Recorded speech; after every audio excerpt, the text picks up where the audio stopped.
find our feet, find our spine, feel our space. And I like to do this at the beginning of my readings, and this is a reading in many ways.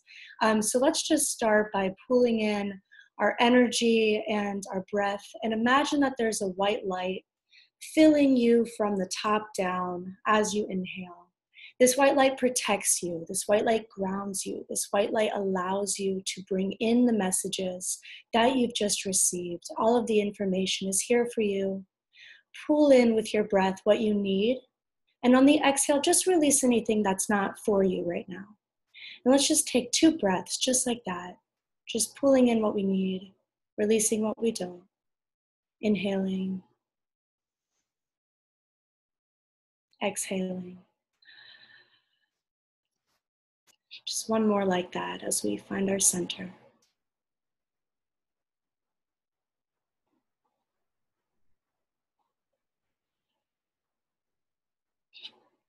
As you allow your eyes to come open, just kind of take a moment to be grateful for all of the wisdom that we've just been shared with and all of the stuff that we can take away after this. So yes, I'm here to talk about the astrology of 2020. And yes, there's so much tea. I'm sure a lot of you have heard about this already, but 2020 is a big year. Not just because we're going into a new decade, not just because it's 2020, that number just holds so much magnitude, but we have quite a lot of things going on in the sky. One of the major things that's going on next year is that we just have a lot of Capricorn energy. So when we think about astrologically what we're going into this year with and for, the words foundation and formation are really coming to mind and coming to play. Capricorn energy is all about practicality. It's about grounding. It's about tradition. It's about having a framework. And thinking of some of the actual events that are going on next year, we have right now, actually, just last night, we had a new moon in Capricorn and a solar eclipse. And if anyone is feeling that energy, it's still here. We are experiencing a lot of opening right now. But this opening specifically last night and today, it's a little bit different than our usual new moon energy. A lot of times the new moon comes with an invitation to manifest directly, an invitation to really dive into something new. But because this is the last new moon of the decade, the last solar eclipse of the decade, this was a real opening to reflect, to kind of just sit in the presence of what has happened. And I'm sure a lot of you may have felt that if you tried to really dive forward or go too far back, the energy is like, no, just sit down. Just watch what's going on around you.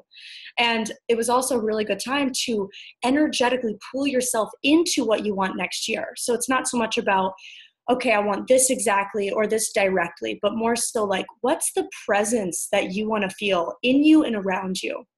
Yesterday, today, and really until January, we have a huge invitation to just do that.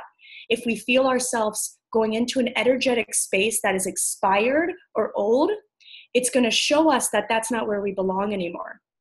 Similarly to what Emma and Madison both touched on, if we feel ourselves going too far ahead, not being present, not being aligned with where we are right now, we're going to feel that too. It's really about pulling ourselves, grounding ourselves into our environment, feeling your feet on the ground, feeling the foundation beneath you. If you cannot feel your foundation, if you cannot feel every single toe on the ground, you're going to feel off balance. You're going to feel like you can be pushed over or knocked over very easily. And that's really what we're talking about when we're going into January in 2020. It's about that foundation. We have a conjunction, as Emma mentioned, that is actually coming up for us in January. So it's on January 12th. We have a direct and exact conjunction between Saturn and Pluto, and it's also going to pull in the Sun energy and the Mercury energy. And that is a rare conjunction that we have not experienced since 1982. And 2020 carries 2 rare conjunctions with us. We have another one coming December of next year between Jupiter and Saturn, which is also what we call a great conjunction. It hasn't happened in 30 years. And so when we think about these 2 conjunctions, specifically the one happening in January, this is a rare, monumental time for society to shift. And this past year, 2019, this was an open space for us to dance, to move however we wanted, to our own beat. It was about finding your own beat. Where do you want to move? All the doorways were open. Sagittarian energy, Jupiter in Sagittarius, which we experienced 2019. That was really about choose your direction. Look at all the different paths ahead of you. Look at where this person's going. Look at where that person's going. Look at where that person's been.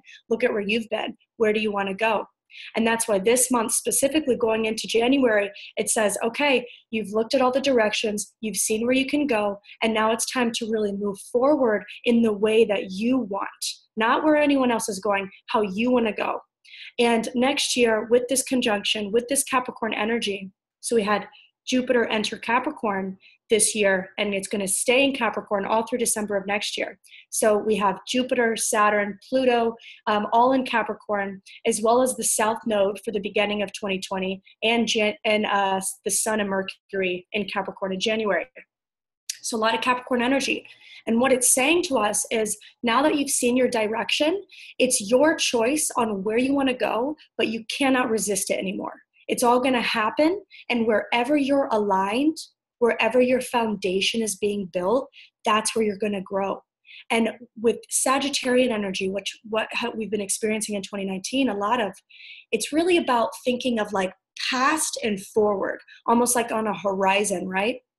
When we move into 2020, we're really experiencing this shift in the direction in which we're moving. So it's now more of a vertical alignment. It's like the foundation is beneath us and we're going upward. This ascension, when we think about what we talk about in spiritual community, ascension. Ascension does not move horizontally. It can move in all directions. It expands. But next year specifically, this Capricorn energy is about upward momentum. It's about upward ascension, but you cannot ascend until you have built a foundation. If you ascend without a foundation, you will fall. And that's okay to fall. That's okay. We all know what that feels like, right? We fall every day. We fall many, many times in our lifetime. But next year specifically, it's saying, it's asking, if you have something that you are ready to do, that you have been thinking about, that you feel like it's time to move forward on, move upward in, whatever it is, it's going to come through. It's going to happen. And so what's really being asked of you, being asked of us next year, is to build that foundation. And so I want to talk a little bit more about the specifics of what that means. I really loved what Madison had touched on with talking about alignment. And alignment is a huge theme for next year. Just as I was saying, we're going upward, right? And so if you have something that is unaligned, and we can think of this in the chakra system, if you have something that is unaligned, it's going to be aligned. Something's going to shift, something's going to change. And we can think about the January 12th conjunction as a reflection of that on a societal level. Next year, we can expect to see a lot of things in society just shifting, changing. It's no longer a matter of talking about it. We've done a lot of talking, right? It's going to start happening. And this is where we can also start to understand that the manifestations we're going to see are more energetically aligned than they are verbally aligned. So yes, you can say it. Yes, you can think it. But what you are energetically displaying is what is going to manifest much more than what you are saying or thinking. And that's why when we have the power to say and think how we are feeling and how we are receiving, that is when we have real power to align. And so not only next year are we going to experience a lot of societal shifts, a lot of cultural shifts, but all of that's going to be on a personal level. One of the things that Dheandra and I talked about in the episode that's going to come out on December 31st is how next year is really about understanding your path. It's not about looking at society and feeling like you have to be a part of it, but it's rather saying, what have I taken away from my time of being alive? What have I taken away from my lessons, my karma, my experience to build my own values, to build my own beliefs? And then how can I first bring that into my own life? I'm not relying on someone else's foundation, what someone else has built for themselves. I'm relying on what I have built for myself. And what you have built can involve a community, right? It has to involve a community. It involves the people in your life, but it's about your choice, your alignment. And then it's also that second layer of it is once you have built your foundation, how are you showing up in society?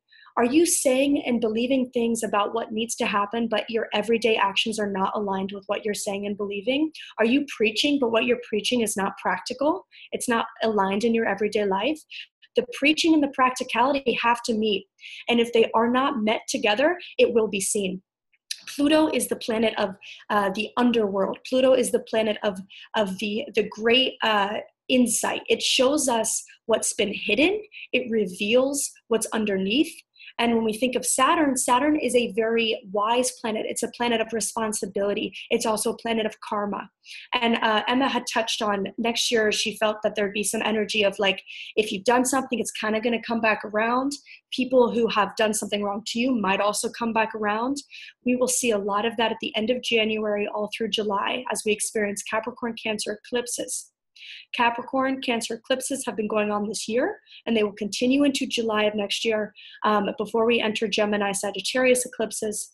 When we think about eclipses, they show the poles, the North Pole and the South Pole. They show where the alignment is, right? The top and the bottom, where we're aligning. We have been dancing in between this Capricorn Cancer energy. Capricorn and Cancer energy is about home, foundation. When we think about home and foundation, it's your patterning, your programming, your parents. It's also your perception, what you have been trained to believe, what you have decided to be your values. We're going to see a shift in that through this year into next year, where it's really a choice of what you're believing, a choice of what you're aligning with. And the Capricorn energy in the beginning of the year is going to show that if you have aligned with something, if you have done something, acted on something that is not instilled in your deep values, instilled in your deep beliefs, it's going to come to the surface. And so if you've had secrets that have been kept but have not served you, if you've done things that have not served you, continue to do things that have not served you, had acquaintances with people that are not serving you, that stuff's all going to come to the surface. And we may see it being swept away by Pluto. I like to think of Pluto as like the Marie Kondo of the solar system. It just comes in and cleans out what doesn't belong anymore. It sweeps things out. We're going to see it on a societal level, but we're also going to see it on a personal level. So if you've had things that have been hidden and you have been trying to keep them hidden, but they've served you in the wrong ways, or they have not served you at all, those are going to be swept out. If you are having attachments to them, Pluto doesn't like attachments. Saturn does like attachments. And so when we have these attachments that are not serving our higher purpose, our higher responsibility, Saturn, but they are interconnected with our everyday life, Pluto and Saturn are going to come in and say, it's time to detach. It's time to release. And so whatever comes to the surface, specifically January 12th, really January, we're going to see this stuff now because they are conjunct now in a wide conjunction, but we're going to see it really play out through January and through July because we're still experiencing that Capricorn Cancer energy. If you've had stuff that's coming to the surface and you're trying to push it back down, be aware of what is coming to the surface because it will come out. It needs to be cleared or released or transformed. It no longer is going to stay underneath. And so whatever it is that you're trying to push down, be aware of it because it's asking to be transformed. It's asking to be transpired. This is a personal example that might help to kind of think about how we can bring this into a practical world, right? I'm home for the holidays right now at my parents' house. And of course, and some of you might be as well, being home for the holidays. This is a great time to be thinking about what is under the surface, what is coming up for you right now. Talk about downloads, being in an old place with old people, with old energy. It has a certain shape in which you used to fit. If you do not fit into that shape anymore, it's going to come in a way that creates resistance, that creates stagnation, but it's also going to allow downloads. Whatever comes through in these old places that we visit is really important for us to clear, to sweep out. While I've been home, I have had this download that I need to go to my childhood room and clear everything out and repaint it. And it's like I had to rebook my flight back to LA. I'm here in Cincinnati. I had to rebook my flight back to LA because I was like, that's kind of a waste of my time right now. I have all these other things to do. Universe Spirit is like, honey, if you have one thing to do, it's this. It's time to clear all that stuff out. And I think that's a good way to understand that what we have coming up this month and next specifically is for us to set the right foundation for 2020. And that for me is an example of how I need to set my foundation. Me clearing that stuff out clears out the weight beneath me, the baggage beneath me. Whatever it is that you have, the weight, the baggage that needs to be addressed, a box that you haven't opened, letters that need to be burned, right? That is all of the stuff that needs to be addressed before you can really build that foundation for 2020. And the last few things I'll say in this energy is kind of thinking about the foundation. I want to talk a little bit about spirituality.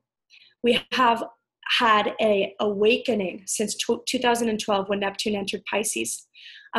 Pisces and Neptune both are a representative of the spiritual world, spiritual universe, the subconscious mind, the imagination. We've had a spiritual awakening since 2012, and we can see this in many, many facets of the Western world, with the rise of yoga, with the rise of tarot again, with astrology. All of this stuff has really come back into the scene since 2012. And really in the past 2 years, and last year specifically, what an awakening have we had. With Jupiter in Sagittarius. Sagittarius is a sign of philosophy. It's a sign of direction. It's a sign of freedom. And so last year we had a lot of social, cultural, mainstream experiences of spirituality. What are you aligned with spiritually? What do you want to do spiritually? There's been a huge awakening. Next year is really about bringing this spiritual world that seems to be above us and beyond us into our practical lives. And this is where we think of foundation. So if you've been doing something, and yes, it's a trend, yes, it's working, yes, you got your crystals, you got your sage, you got all the stuff, but if it is not serving you in your daily life, if it is not ascending you, if it is not helping you, and if it is not grounding you, it doesn't belong.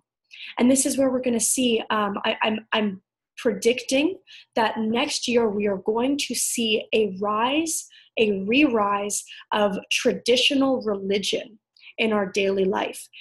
We've already started to see this with a lot of mainstream representation of Christianity again, people resurfacing their Christian values, revisiting the Bible. This is a good way to understand how Capricorn energy affects our spiritual world. It's not necessarily about following a religion, but it's about understanding that tradition speaks to us in a way that the fantasy world cannot. So when we think about the spiritual world next year, it's really understanding that whatever you are practicing, whatever you are using as a tool, needs to have roots. If you do not have the roots beneath you, and the roots can be community, they can be daily ritual, they can be historic text, right? They can be listening to people who have studied things way beyond the years of our mainstream culture or mainstream sharing. It's about bringing the roots into our spiritual practices. And I think if we do not have that rooted down, grounded down, the spiritual ascension will not happen. We have a 4-year next year, numerology, 4. And I actually wanted to talk about this too, because next year, or this past year, for the past 2 months, I do some tarot reading as well. And for the past few months, I've been pulling this card over and over and over again, and I have not been able to understand why I have been pulling it. And I've also been seeing the numbers 444. And every time I see that, I'm like, 444 doesn't speak to me specifically. I'm a 111 type of gal. Like, I've always seen 111, you know? But 444 has been coming out, screaming to me, and I'm finally understanding why. I keep pulling this card, the 4 of Wands. And the 4 of Wands, I've been pulling it reversed as well as traditionally upward. And the message that the 4 of Wands brings is foundation. It's home. And if you look at this card here in my deck, it has the 4 foundations. And if we think about this image here, if you can all see that, if we think about this image, the minute you take one of these legs out, the foundation falls. And so this is a great way to understand your year for 2020. This is a journaling exercise you can take away. What are your foundations? And I would invite you to really think about this number 4. 1, 2, 3, 4. What are 4 things that keep you grounded? What are the 4 things that you have beneath you when you need them? Family, friends, ritual, community, whatever it is. Think about the 4 things that are beneath you and think about how strong those legs are. Or is one of the legs holding you up more than another? How can you find balance between every leg of that foundation? And when we think about this 4 reversed, a lot of us are going to be entering this year with this reversed. And this is showing that we do not have the alignment, that we may have the foundation. If you look at it both ways, it's still a foundation, but if it is not aligned, it's not going to allow growth. It's not going to allow expansion. And it may even reverse us, right? Like downward alignment. And this is where we can start to understand this Capricorn Cancer energy with the eclipses. Capricorn thinks forward, Cancer thinks backward. And so Capricorn is taking us into the new year to think forward. Cancer is nostalgic. It asks us to look back. And so when we think about this reversed 4 of Wands and then the aligned 4 of Wands, how are you thinking and feeling in your present moment about the past and the future? Are you too far back, expecting things from the past to push you forward? Are you too far forward, too detached from your past? This is a really good time, specifically again now through January, to really think about how the past serves you and how the future pulls you in, and how your present moment asks you to find that alignment, to find those foundations. And when we think about the number 4 in numerology, it's really about practicality. It's about how can you take your goals and bring them into a practical world. It's no longer just about visualizing and thinking what you want to happen. It's about grounding down and making it happen, writing it down, then acting on it. That is the equation for 2020. And the January 12th conjunction 2 replicates this 4 number as well. We have the conjunction happening at 22 degrees. If you expand the 2 is a master number. It's about duality. It's about manifestation. It's about bringing things into a new layer, into a new existence. And the 2 plus 2 equals 4. We have a huge opportunity now through January 12th, all into 2020, to think about how 4 can serve us, how the foundation beneath us can serve our year for 2020. So I hope that helps, and I hope that gives us all something to kind of walk away with, and I hope that also serves as a good way to round out the beautiful messages that everyone else had shared about how we can align, how we can bring the right things in, and how we can manifest and build a foundation beneath our manifestations.